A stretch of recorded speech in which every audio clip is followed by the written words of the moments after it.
ইংরেজি বছর হলো 365 দিনে বছর। কত কত 365 দিনে বছর।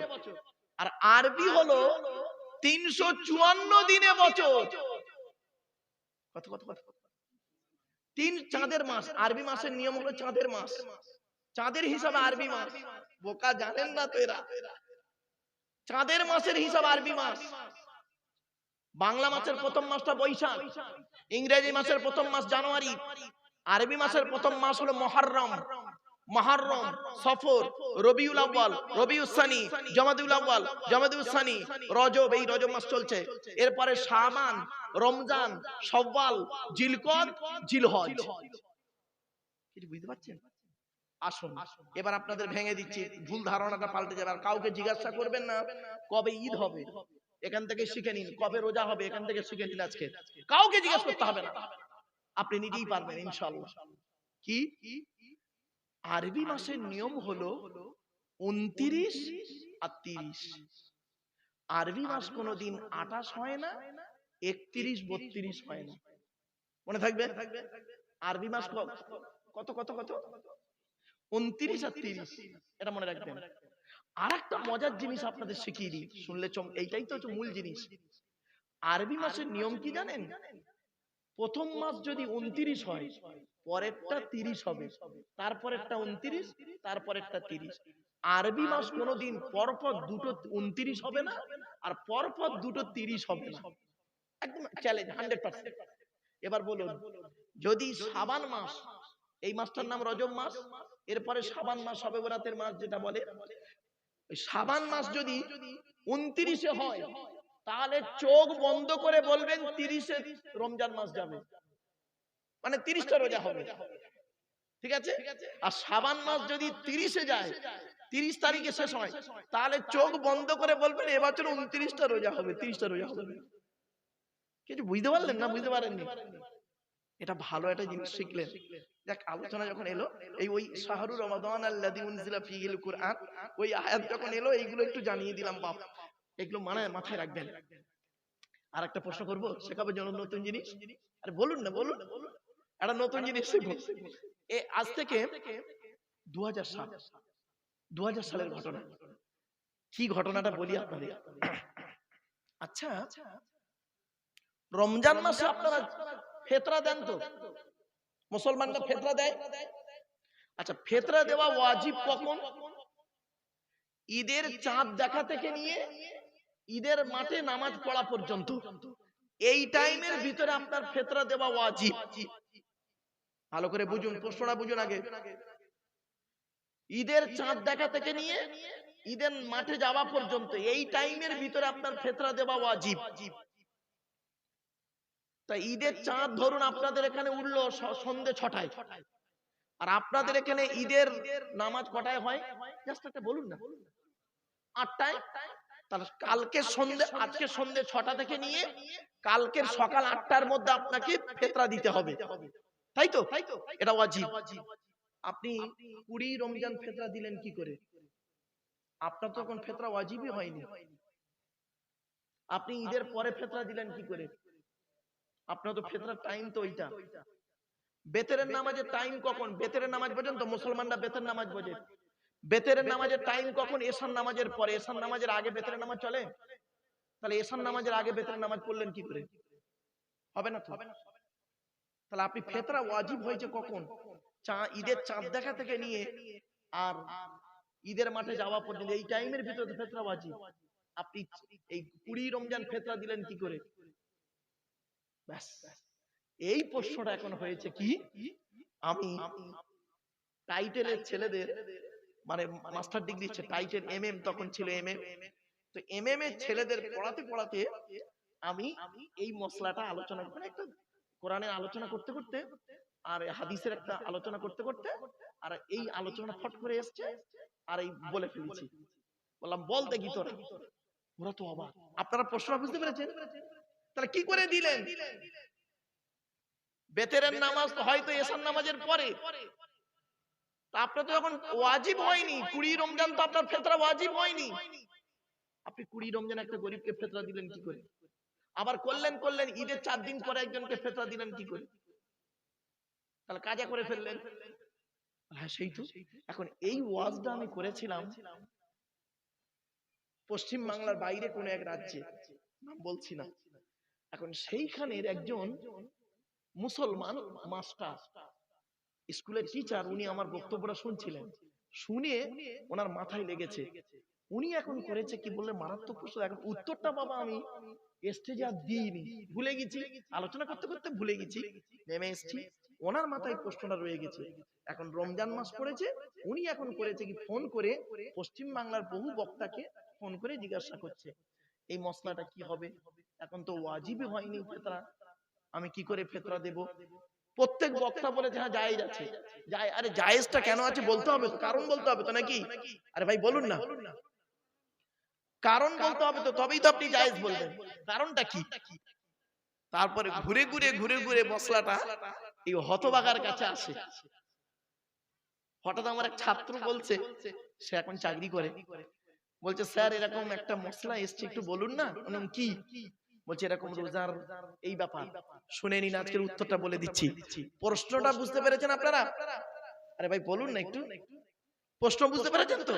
এবার উত্তরটা শুনে নিন। ইবাদতের দুটো ভাগ। কটা? যতদিন বাজে মুসলিমদের বলে দিচ্ছি, ইবাদত দুই প্রকারের।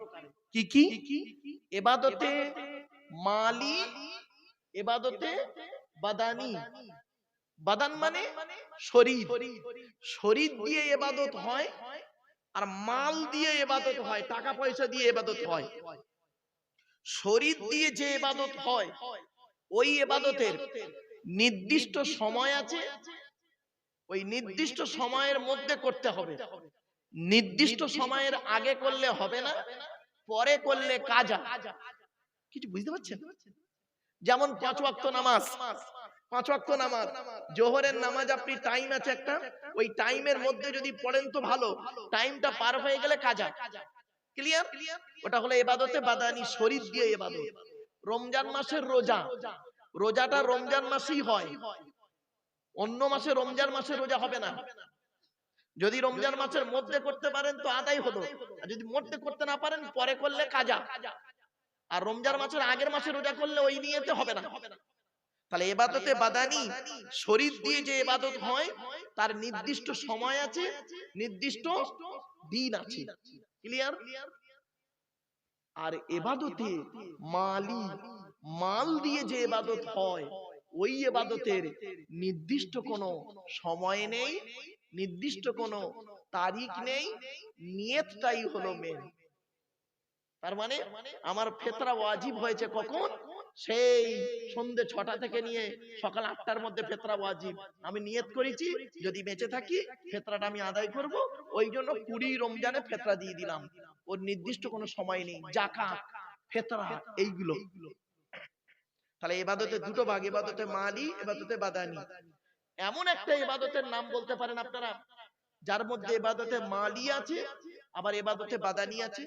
শরীর দিয়ে ইবাদত হবে আবার মাল দিয়েও করতে হবে। সেই ইবাদতটার নাম কি জানেন? হজ। কি বললাম? হজ। হজ, হজটা হলো ইবাদতে বাদানি, শরীর দিতে হবে। হজে যে কি হয়, যারা হাজী সাহেব আছে ওরা বোঝে, ওমরা টোমরা যারা করেছে না ওরা বুঝতে পারছে।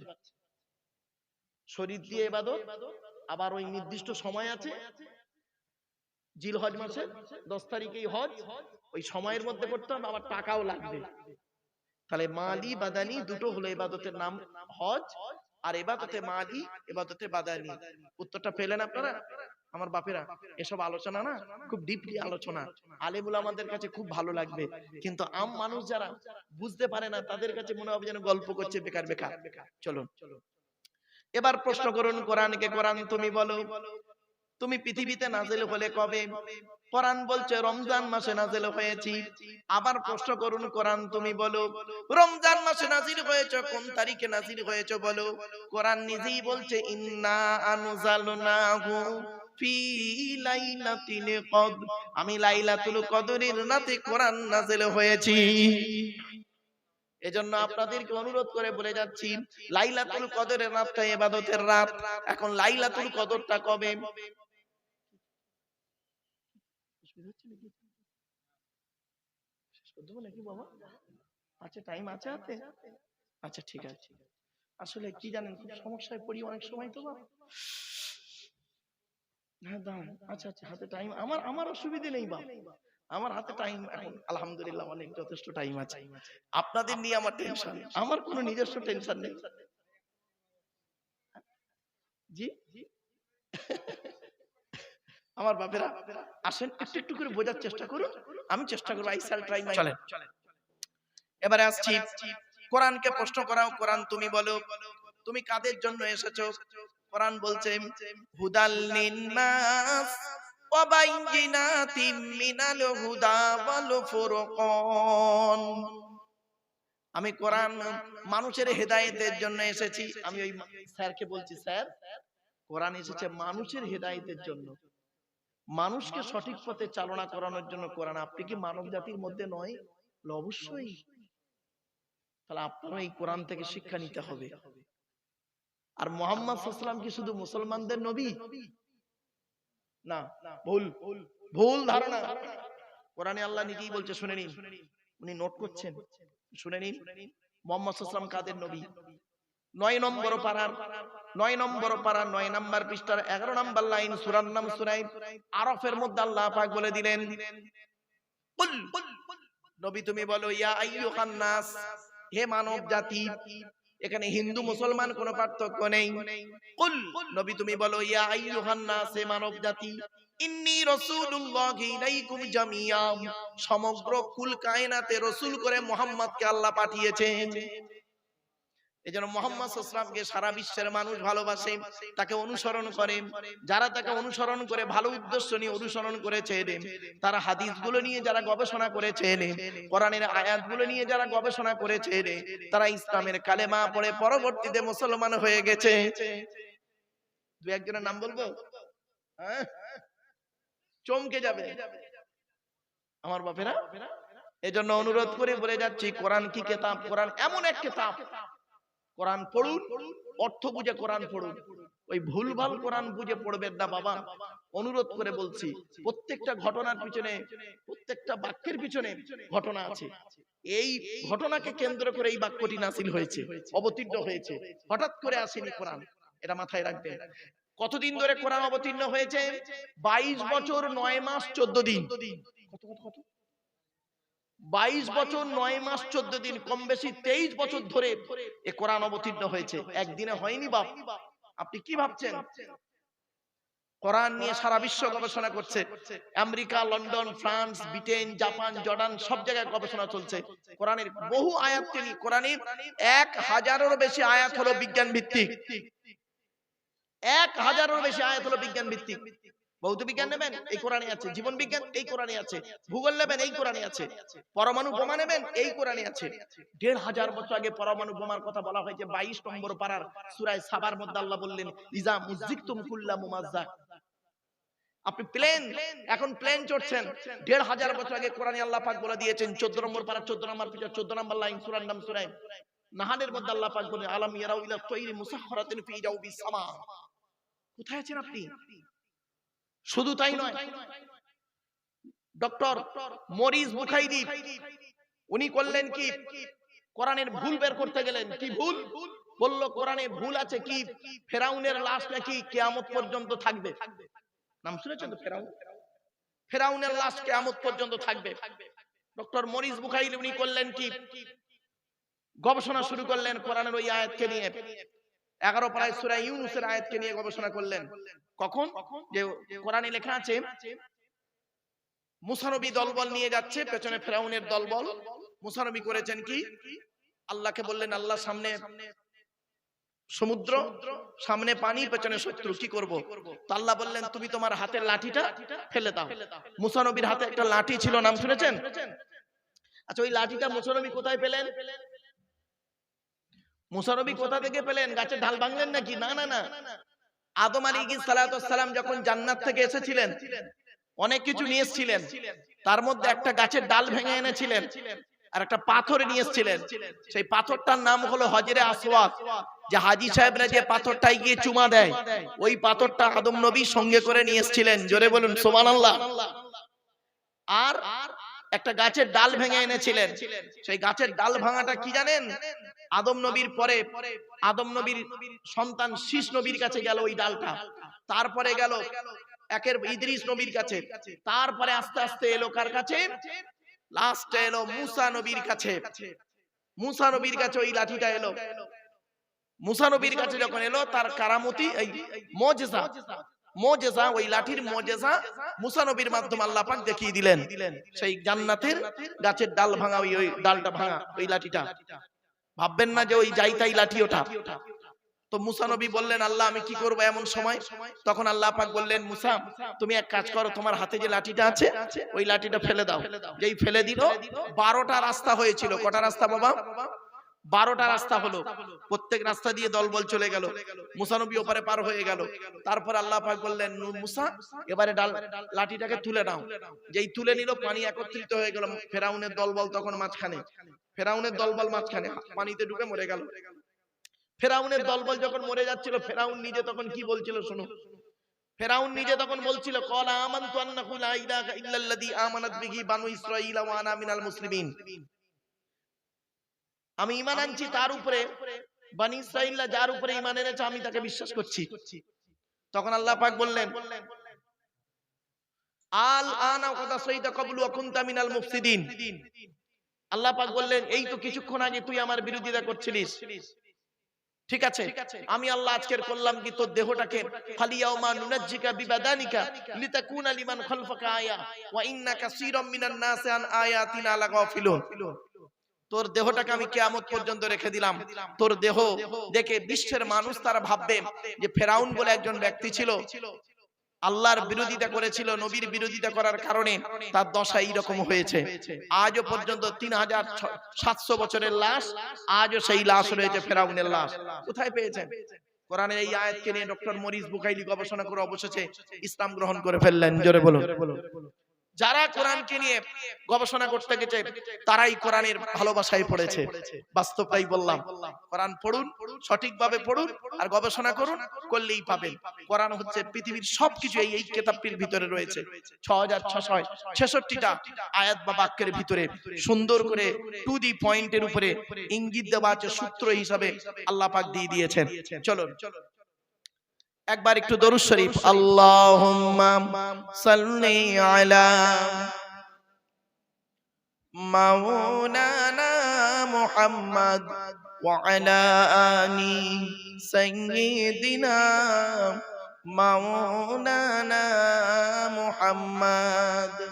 আমার বাপেরা, আমি বুঝতে পারছি এই আলোচনা শুনতে গেলে না একটু ধৈর্যের পরিচয় লাগবে। যাই হোক, আপনাদেরকে আমি বক্তব্য শেষের দিকে নিয়ে যাব, আর বেশি নয়, তবে শেষের দিকে বক্তব্যগুলো একটু গুরুত্ব দিয়ে শুনুন। বুঝতে না পারলে আমাকে বলুন। কিয়ামতের মাঠে আল্লাহ পাক আমাদেরকে দুই দিকের প্রশ্ন করবে। কদিকে বাবা, এ বাবা তুই বাদামটা খেয়ে নে, খেয়ে নে, ভালো হবে। আসলে কি জানেন, এইভাবে জলসা দেবেন না। জলসার একটা গুরুত্ব আছে। কষ্ট করে আসি তো, রাগ করবেন না। আমি এটাকে ক্লাস বলে মনে করি, এটাকে একটা ক্লাস বলে মনে করি। এমএ সেকেন্ড ইয়ার স্টুডেন্টদের যখন পড়াই তখন 1 ঘন্টা 1.5 ঘন্টা 2 ঘন্টা চলে যায়। এটাকে একটা ক্লাস বলে মনে করি। 2.5-3 ঘন্টার একটা ক্লাস হবে। এই ক্লাসের মধ্যে অনেক কিছু শেখা বোঝা জানা হবে। এজন্য আমি অনুরোধ করব আপনাদেরকে, প্লিজ অ্যাটেনশন নিয়ে কথাগুলো একটু শুনুন, আপনার লস হবে না, এতটুকু বলতে পারি আপনাকে। প্লিজ একটু শুনুন, বেশি সময় দিতে হবে না, কয়েক মিনিট একটু সময় দিন, গুরুত্ব দিয়ে শুনুন, আমি অনুরোধ করছি আপনাদেরকে। চলুন, কিয়ামতের মাঠে সৃষ্টিকর্তা আমাকে আপনাকে দুই দিকের প্রশ্ন করবে। দুই দিকের প্রশ্ন। 1 নাম্বার প্রশ্ন হবে হুকুকুল্লাহ, আল্লাহর হক সম্পর্কে। 2 নাম্বার প্রশ্ন হবে হুকুকুল ইবাদ, বান্দার হক সম্পর্কে। চলুন প্রথমে আমরা আলোচনা করি আল্লাহর হকটা কি। এই আলোচনা মাথায় রাখুন। এর মাঝখানে একটা ছোট্ট একটা টপিক বের করে আনি অ্যাটেনশন হওয়ার জন্য। এই মাসটার নাম ছিল রজব মাস, তাই তো? আল্লাহ নবী মেরাজে গিয়েছিলেন, তাই তো? আরে ভাই বলুন না, কথা বলুন না। জান্নাত জাহান্নাম দেখলেন, তাই তো? তো জান্নাতে কি দেখলেন, জাহান্নামায় কি দেখলেন, সংক্ষেপে একটু দয়া করে একটু শুনে যান। নবীজি জান্নাতের ভিতরে হাঁটছিলেন, স্বর্গের ভিতরে হাঁটছিলেন। হাঁটতে হাঁটতে হঠাৎ একজনের জুতোর আওয়াজ নবীর কানে এলো। জুতোর আওয়াজ জান্নাতের ভিতরে। নবীজি মনে মনে ভাবলেন, স্বর্গের ভিতরে জান্নাতের ভিতরে জুতোর আওয়াজ কার রে? নবীজি বলছেন, আমি ঘুরে তাকিয়ে দেখি, সামিতু খসখসাতান আমামি ফিল জান্নাতি ফাইজান বেলালুন, বেলালেরই জুতোর আওয়াজ। আল্লাহর নবী পরে বেলালকে জিজ্ঞাসা করলেন, বেলাল, পৃথিবীতে কি এমন কাজ করেছো তোমার জুতোর আওয়াজ আমি জান্নাতে শুনতে পেলাম? বেলাল ঝরঝর করে কাঁদছে। বেলাল কি বলছে জানেন? সংক্ষেপে বলে দিচ্ছে, শুনে নিন, মা বোনেরাও শুনুন। বেলাল বলছে, হে নবী, পৃথিবীতে তেমন কোনো কিছু করতে পারিনি আমি, তবে দুটো কাজ করি। কি? এক নাম্বার, জীবনে কোনোদিন বেশিক্ষণ নাপাক অবস্থায় থাকি না। ভাষা বুঝতে পারলেন? নাপাক অবস্থায় আমি বেশিক্ষণ থাকি না। বলছে কি করো? বলছে, হে নবী, দেহ থেকে যখন নাপাক হয়ে যায় তখন অজু, গোসল, তায়াম্মুম যেটার প্রয়োজন সেটা করে আমি সঙ্গে সঙ্গে নাপাক থেকে পাক হয়ে যাই। কেন? কারণটা কি? বলছে, আমি ওই নাপাক অবস্থায় যদি মারা যাই, নাপাক দেহ নিয়ে, অপবিত্র দেহ নিয়ে সৃষ্টিকর্তার সামনে কিভাবে দাঁড়াবো? আর আপনি আপনি কি করেছেন? স্বামী স্ত্রী রাত 12টার সময় নাপাক হয়েছেন, পরের দিন বেলা 2টোর সময় গোসল করছেন বাজার ঘুরে এসে, এই নাপাক দেহ নিয়ে বাজার করলেন, সবকিছু করে এসে আপনি কাজ করছেন, গোসল করছেন। আবার কি? গোসলের 3টে ফরজ, গড়গড়া সহ কুল্লি করা, নাকের নরম গোস্ত পর্যন্ত পানি পৌঁছানো, সারা শরীরটা ভালো করে ধৌত করা, 3টি আদায় করলেন না, আপনি পাক হয়ে গেলেন। আগে নাপাক থেকে পাক হন, 1 নাম্বার। 2 নাম্বার, নবী বেলাল বলছেন, হে নবী, আমি নাপাক থেকে পাক হয়ে মসজিদে নববীতে ঢুকে 2 রাকাত তাহিয়াতুল ওযুর নামাজ আদায় করি। এই নাপাক শব্দটা যখন এলো, শুনে নিন, আল্লাহর নবী একদিন রাস্তা দিয়ে যাচ্ছে কিছু সঙ্গীকে নিয়ে, 2 কবরের মাঝখানে নবী দাঁড়িয়ে গেলেন। বুখারীর হাদিস, 2 কবরের মাঝখানে দাঁড়িয়ে গেলেন নবীজি। নবীজি বলেন, এই দাঁড়াও দাঁড়াও দাঁড়াও দাঁড়াও দাঁড়াও, সব দাঁড়াও দাঁড়াও। এই 2 কবরবাসীর জন্য আমার একটু দোয়া চাইবো আল্লাহর কাছে। কবরবাসীদের উদ্দেশ্যে জলসা না? হ্যাঁ, কবরে ঢুকবেন তো? ঢোকার আগে শুনে নিন, যারা গেছে একবারও ফিরে আসেনি, যদি একটা ফিরে আসতো না, একজন, এক পিস, এই কাপন পরা অবস্থায় যদি এসে মাইকের সামনে বলতো, ভাই রে এত মার মারছি, কোনো ব্রেক দিচ্ছে না, কথায় কথায় মারছে, সবকটা জলসার প্যান্ডেলে ঢুকে যেত, মসজিদ আর ভর্তি হয়ে যেত। চলুন, এই বিশ্বাসটার নাম হলো ঈমান। চলুন, নবীজি বললেন, দোয়া করলেন নবীজি, নিজে কাঁদলেন, সাহাবীদেরকেও কাঁদালেন। মোনাজাত শেষ, নবীজি বললেন, এই ওই খেজুর গাছ না ওটা? জি, খেজুর গাছের 2টো ডাল ভেঙে আনো তো। খেজুর গাছের 2টো ডাল ভেঙে আনা হলো। নবীজি করলেন কি, 2টো কবরে 2টো খেজুর গাছের ডাল পুঁতে দিলেন। আপনাদের এলাকায় কবরে খেজুর গাছের ডাল পোঁতেন? এই হলো ইতিহাসটা, শুনে নিন, এই প্রথম ইতিহাস। এখন সাহাবীরা সঙ্গে যারা ছিলেন তারা বললেন, হে নবী, আপনি দয়া করে একটু খুলে বলুন। হঠাৎ 2 কবরের মাঝখানে দাঁড়ালেন, কাঁদলেন, কাঁদালেন, আবার 2টো খেজুর গাছের ডাল পুঁতে দিলেন, কেন? নবীজি বললেন, শোনো, এই 2 লোকের কবরে কঠিন শাস্তি হচ্ছে, আল্লাহ আমাকে দেখাচ্ছেন, আমি দেখতে পাচ্ছি। তখন একজন ব্যক্তি বললেন, হে নবী, পৃথিবীতে এই 2 ব্যক্তি কি এমন কাজ করত যাদের জন্য কবরে শাস্তি পাচ্ছে? 1 নাম্বার, নবীজি বললেন, শোনো, প্রথম লোকটা করত কি, পেশাব ফিরে পানি নিত না, নাপাক অবস্থায় জীবন যাপন করত। এই মুসলিম যুবক ছেলে, বাড়ি থেকে ভেবো। 2 নাম্বার লোকটা করত কি, নামিমা, পরনিন্দা, পরচর্চা, কথা লাগালাগি, চুগলখড়ি করতো। এর কথা না ওকে লাগাতো, ওর কথা না ওকে লাগাতো, ওরা মারামারি করতো, মাঝখান দিয়ে বসে মজা লুটতো। এই ধরনের মানুষ 2 নম্বর লোকটা ছিল। বাড়িতে গিয়ে ভাববেন, চলুন আল্লাহর নবী মেরাজে গেলেন, বেলালের জুতার আওয়াজ পেলেন, অনেক কিছু দেখেছিলেন, আমি বুঝতে পেরেছি। এবারে চলুন জাহান্নামায় কি দেখলেন, এটা খুব ইম্পর্টেন্ট। এই মা বোনেরা, এই গ্রামের দত্তপাড়ায় যত আজকের মা বোন এসেছেন ওয়াজ শুনতে, আর যত পুরুষ এসেছেন জলসা শোনার নাম করে এসেছেন, দয়া করে প্যান্ডেলের ভিতরে ঢুকে পড়ুন। আমি এই গুরুত্বপূর্ণ কয়েকটা কথা বলবো। নবীজি বলছেন জাহান্নামের দরজাটা খুললো, 19 জন ফেরেশতা মিলে। জাহান্নামের 19টা ফেরেশতা, কটা মাথায় রাখুন, 19 জন ফেরেশতা মিলে জাহান্নামের দরজাটা খুললো। খুলতেই আমি দেখতে পেলাম জাহান্নামের গেটে যাদেরকে দেখতে পেলাম, যুবক যুবতীদের লজ্জাস্থান থেকে পূজার রক্ত বেরোচ্ছে, আর তারা খুব চিৎকার করছে। আল্লাহর নবী বললেন, আমি জিবরাইলকে জিজ্ঞাসা করলাম, মান হাউলাকি ইয়া কি জিবরাইল, ও ভাই জিবরাইল এরা কারা? জিবরাইল বললেন, এরা আপনার উম্মত। বলে এদের অপরাধটা কি? জিবরাইল বললেন, এরা হলো পৃথিবীতে জেনাকারী, ব্যভিচারকারী নারী আর পুরুষ। হে জলসা কমিটি, জলসা দেন ভালো কাজ, কিন্তু দয়া করে জলসা দেওয়ার আগে মেলা বসাবেন না। আর 2 নাম্বার কথা বলে যাচ্ছি, অনুরোধ করছি আপনাদেরকে, জলসা কমিটি স্ট্রং হয়ে একটাই কথা বলবেন, যত মেয়ে ছেলে এসেছে প্রত্যেক মেয়েকে বলবেন, দয়া করে আপনি আপনার প্যান্ডেলে যান, নইলে বাড়ি চলে যান। পুরুষদেরকে বলবেন, দয়া করে আপনি প্যান্ডেলে যান, নইলে বাড়ি চলে যান। কেন? যদি আজকের এই জলসায় কোন যুবক যুবতী ব্যভিচার করে, আর ওই ব্যভিচারের পাপের বোঝা ওই যুবক যুবতীর বাম্মার ঘাড়ে পড়বে, জলসা কমিটিরও ঘাড়ে পড়বে। কি ভাবছেন? জলসা খুব সেনসিটিভ জিনিস। আমরা তো জলসাটাকে ক্যাজুয়াল মনে করি, কিন্তু না, ক্যাজুয়াল জিনিস নয়, এটা সিরিয়াসলি ম্যাটার। চলুন এগিয়ে যাচ্ছি। আর একটু নবীজি করলেন কি, একটু দূরে তাকিয়ে দেখলেন কিছু লোকের গাল থেকে গোশত খসে পড়ে যাচ্ছে, পচে পচে মাংস খসে পড়ে যাচ্ছে। জিবরাইলকে জিজ্ঞাসা করলেন, ও ভাই জিবরাইল, এরা কারা?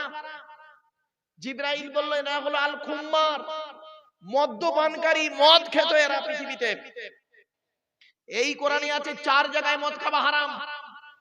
হযরত মুহাম্মদ সাল্লাল্লাহু আলাইহি সাল্লামের জামানায় কোন মানুষ যদি মদ খেয়ে মাতলামি করত, 40 গা বেত মারা হতো। হযরত আবু বকর সিদ্দিক রাদিয়াল্লাহু তাআলা আনহুর জামানায় মদ খেয়ে যদি কেউ মাতলামি করত, 40 গা বেত মারা হতো। কিন্তু হযরত উমারের যুগ যখন এলো, কোন ব্যক্তি যদি মদ খেয়ে মাতলামি করত, 80 থেকে 100 গা বেত মারা হতো তাকে। আপনি কি ভাবছেন? এরই নাম কোরআন, অ্যাকর্ডিং টু ইসলামিক ল, আল্লাহর বিধান। শুধু তাই নয়, ব্যভিচার করা তো দূরের কথা, ব্যভিচারের ধারে বাড়ে তোমরা যেও না, কোরআন বলছে। ব্যভিচার করলে কি শাস্তি? মা বোনেরা শুনে নিন, রাসূলুল্লাহ বলেছেন, কোরআনের দলিল, আয-যানিয়াতু ওয়াজ-যানি ফাজলিদু কুল্লা ওয়াহিদিন মিনহুমা মিয়াতা জালদা। ব্যভিচারকারী নারী হোক আর পুরুষ হোক, নো কনসিডার, নো কনসেশন, কোনো দয়া মায়া চলবে না, 100 গা বেত মারা হবে। যুবক যুবতী যদি ব্যভিচার করে, এই ছেলে, জেনা না করে বিয়ে করো। বিয়ে করলে আল্লাহ খুশি হয়, শয়তান নারাজ হয়। আর জেনা করলে, ব্যভিচার করলে শয়তান খুশি হয়, আল্লাহ নারাজ হয়। তুমিই সিদ্ধান্ত নাও কোনটা করবে। ব্যভিচারকারী নারী হোক আর পুরুষ হোক, তাকে 100 গা বেত মারা হবে অবিবাহিত হলে। আর বিবাহিত হলে, 2 ছেলের মা 4 ছেলের বাপের সঙ্গে জেনা করছে, পরকিয়া, তার শাস্তি কি শুনবেন? তার শাস্তি হলো কোমর পর্যন্ত পুঁতে দিয়ে দুধ থেকে পাথর মারতে মারতে মেরে ভালো। কোথায় আছেন আপনি? আপনি ভাবলেন কি ব্যভিচার করে বসে আছেন? আপনি বুড়ো বয়সে হজ করে এসেছেন বলে কি সব মাফ হয়ে গেল না? কে বললো? পাপের ডায়েরিতে আপনার নামটা লেখা আছে, এটা মনে রাখবেন। চলুন এগিয়ে যাচ্ছি। মুহাম্মদ সাল্লাল্লাহু আলাইহি সাল্লাম বললেন, আর একটু দূরে আমি তাকালাম, আর একটু দূরে তাকিয়ে দেখছি আর একটা আশ্চর্য ঘটনা দেখলাম। কি? ফেরেশতারা করেছে কি, কিছু মানুষের জিভগুলো টেনে ধরে আগুনের কাঁচি দিয়ে কাটছে। তারা খুব চিৎকার করছে। আমি জিবরাইলকে জিজ্ঞাসা করলাম, মান হাউলা কি জিবরাইল, ও ভাই জিবরাইল এরা কারা? জিবরাইল বললেন, এরা হলো আপনার উম্মত। নবী মুহাম্মদ সাল্লাল্লাহু আলাইহি ওয়াসাল্লাম বললেন, আমার উম্মত? কি এমন অপরাধ করেছিল পৃথিবীতে যাদের জিভগুলো টেনে ধরে আগুনের কাঁচি দিয়ে কাটে? জিবরাইল বলেছিলেন, হে নবী, আপনি কি জানেন আপনার উম্মতের ভিতরে কোন শ্রেণীর উম্মতেরা? বলছে না। নবী জিবরাইল বললেন, এরা হলো আপনার উম্মতের ভিতরে কিছু কিছু কিছু আলেম আর বক্তা। কিছু আলেম আর বক্তা। আল্লাহর নবী বললেন, আমি তো পৃথিবীতে বলে এসেছিলাম, আল উলামাউ ওয়ারাসাতুল আম্বিয়া, আলেমরা হলো নবীদের ওয়ারিস, উত্তরাধিকারী। তো এদের অবস্থা এমন কেন? এদের অপরাধটা কি? জিবরাইল বললেন, এদের অপরাধ হলো মারাত্মক। এরা লোককে বড় বড় ভালো ভালো কথা বলতো। এরা স্টেজে গিয়ে লোককে বলতো, তোমরা নামাজ পড়ো, রোজা রাখো, হজ করো, যাকাত দাও, পিতামাতার সেবা যত্ন করো, ভাই ভাই মিলেমিশে চলো, স্ত্রীর হক আদায় করো, ছেলে মেয়ের দায়িত্ব পালন করো। আর ও নিজেই 5 ওয়াক্ত নামাজ পড়তো না, ও নিজে রোজা রাখতো না, ও নিজেই ব্যভিচার করতো। শুধু তাই নয়, ও লোককে বলতো বাম্মার ভাত দাও, ওর নিজের বাম্মাকে ভাত দিত না। ও লোককে বলতো স্ত্রীর হক আদায় করো, ও নিজের ওর স্ত্রীর হক আদায় করতো না। এই জন্য কিয়ামতের মাঠে ওদেরকে জাহান্নামে ফেলে জিভগুলো টেনে ধরে আগুনের কাঁচি দিয়ে কাটা হচ্ছে। ইয়া আইয়ুহাল্লাযীনা আমানু লিমা তাকুলুনা মা লা তাফআলুন কাবুরা মাকতান ইনদাল্লাহ আম তাকুলু মা লা তাফআলুন। 28 নম্বর পারা 10 নম্বর পৃষ্ঠা 12 নম্বর লাইন, সূরার নাম সূরা সফের 2-3 নম্বর আয়াতে আল্লাহ বলছেন, হে ঈমানদার বান্দাগণ, ওগুলি কেন তোরা লোককে বলিস যেগুলি তোরা নিজেরা করিস না? কাবুরা মাকতান ইনদাল্লাহ, আল্লাহর কাছে অপছন্দনীয় জিনিস ওই সমস্ত। আনতাকুলু, তোরা লোককে বলে বলে বেড়াস, মা লা তাফআলুন, যেগুলি তোরা নিজেরা করিস না। এরপরে আল্লাহ বলছেন, এই আব্দুল্লাহ কিলিমারু, তুই নিজে আগে জাহান্নামের আগুন থেকে বাঁচ, তোর স্ত্রী ছেলে মেয়েকে জাহান্নামের আগুন থেকে বাঁচা। ইয়া আইয়ুহাল্লাযীনা আমানু কু আনফুসাকুম ওয়া আহলিকুম নারা। 28 নম্বর পারার 19 নম্বর পৃষ্ঠার 12 নম্বর লাইন, সূরার নাম সূরা তাহরিমের 6 নম্বর আয়াত। হে ঈমানদার বান্দাগণ, তোরা নিজে আগে জাহান্নামের আগুন থেকে বাঁচ, স্ত্রী ছেলে মেয়েকে জাহান্নামের আগুন থেকে বাঁচা। ও দত্তপাড়ার মানুষেরা শুনে নিন, বাবাজি ঠিক বললাম তো কি? বাবা দত্তপাড়ার মানুষেরা শুনে রেখে দিন, আপনাদের তো বিচার কমই হয়ে যাবে। আপনাদের জিজ্ঞাসা আল্লাহ কম করবে, ধরবে তো আমাকে কিয়ামতের মাঠে। আপনাদের কি কি প্রশ্ন করবে আল্লাহ শুনে নিন।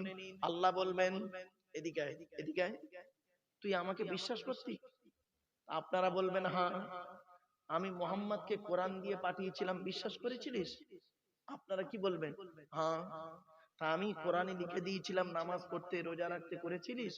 আপনি কি বলবেন? আল্লাহ, মাঝে মাঝে নামাজ পড়েছি, মাঝে মাঝে রোজা রেখেছি, মাঝে মাঝে আবার ছেড়েও দিয়েছি। আপনি দয়ালু, দয়াবান, একটু মাফ করে দিন।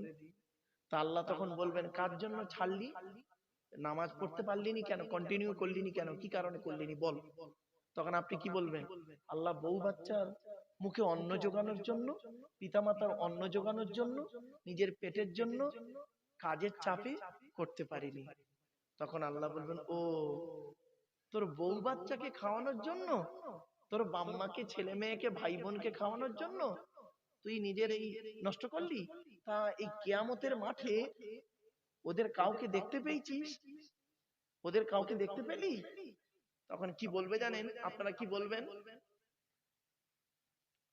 চিটিং বাস, মুনাফিক, বেঈমান, খারাপ। ওই যাদের জন্য পৃথিবীতে এত কষ্ট করি সব কটা বেঈমান মুনাফিক। কেন কেন রে? আল্লাহ তখন বলবে, কাকে দেখে বললি? আমার জন্ম দেওয়া বাপ আর পেটে ধরা মা। এই কিয়ামতের মাঠে অনেক খুঁজে খুঁজে দুজনকে দেখতে পেলাম, আমার দিকে তাকিয়েই ওরা সরে পালালো। ও বাম্মা আজ পালিয়ে গেল কিয়ামতের মাঠে। আচ্ছা, পৃথিবীতে এই দত্তপাড়ায় তোর আব্দুল্লাহ মারুফ বলে একটা বক্তাকে তোরা দাওয়াত করেছিলিস, আর আমার কোরআন সামনে রেখে তোদের এই আমার এই কোরআনের এই আয়াতটাও তোদের বোঝায়নি। তখন আপনারা কি বলবেন? কোন আয়াতটা? আল্লাহ আল্লাহ বলবেন, খেয়াল করে দেখতো, ইয়া আইয়ুহান নাসু তাকু রাব্বাকুম ওয়াখশাউ ইয়াওমান লা ইয়াজজি ওয়ালিদুন আও ওয়ালাদিহি ওয়ালা মাউলুদুন হুয়া জাযিন আও ওয়ালিদিহি শাইয়্যা। 21 নম্বর পারা 13 নম্বর পৃষ্ঠার 11 নম্বর লাইন, সূরার নাম সূরা লোকমানের 33 নম্বর আয়াত। হে মানব জাতি, হে মানব জাতি, সেই দিনের ভয় তোরা কর যেদিন বাপ তার ছেলেদের কোনো উপকার করতে পারবে না, ছেলে তার বাপের কোনো উপকার করতে পারবে না, মা তার ছেলের কোনো উপকার করতে পারবে না, ছেলে মায়ের কোনো উপকার করতে পারবে না। এই কথাটা বলেনি? তখন আপনারা কি বলবেন? হ্যাঁ আল্লাহ বলেছিল তো। তা আর কাকে দেখতে পেলি কিয়ামতের মাঠে? সে বউটা দেখতে পেয়েছি, বউটা, বউ বউ যার জন্য তুই জীবনে অনেক কিছু করলি। আপনি কি বলবেন জানেন? বেঈমান, বেঈমান। কেন? আল্লাহ দেখতে তো পেয়েছিলাম, আমাকে দেখতে দেখতেই পালিয়ে গেল। তো ছেলে মেয়েগুলো কোথায় গেল? ছেলে মেয়েগুলো কোথায় গেল? এত সম্পদ করলি, ছেলে মেয়েগুলো কই? সবকটা বেঈমান, মুনাফিক, আমার দেখেই পালিয়ে গেল। ও আর ভাই বোনগুলো ও তো চিনতেই পারেন। আল্লাহ বলবে, দত্তপাড়া আব্দুল্লাহ মারুফের মুখ থেকে এই কথাগুলো তোদের বলিনি? কোন কথা আল্লাহ?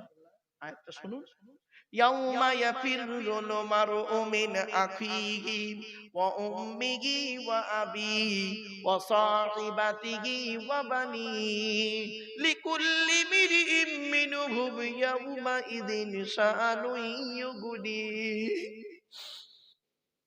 সেই দিনের ভয় তোরা কর যেদিন স্বামী তার স্ত্রী থেকে সরে পড়বে, স্ত্রী স্বামী থেকে সরে যাবে, ভাই বোন থেকে সরে যাবে, বোন ভাই থেকে চলে যাবে, ছেলে বাপ থেকে, বাপ ছেলে থেকে চলে যাবে, এমনকি বন্ধু বান্ধব তোর থেকে চলে যাবে। প্রত্যেকেই বলবে, আল্লাহ আমার কি হবে, আমার কি হবে? এ কথা বলেনি? তখন আপনারা কি বলবেন? হ্যাঁ বলেছিল, বলেছিল তো।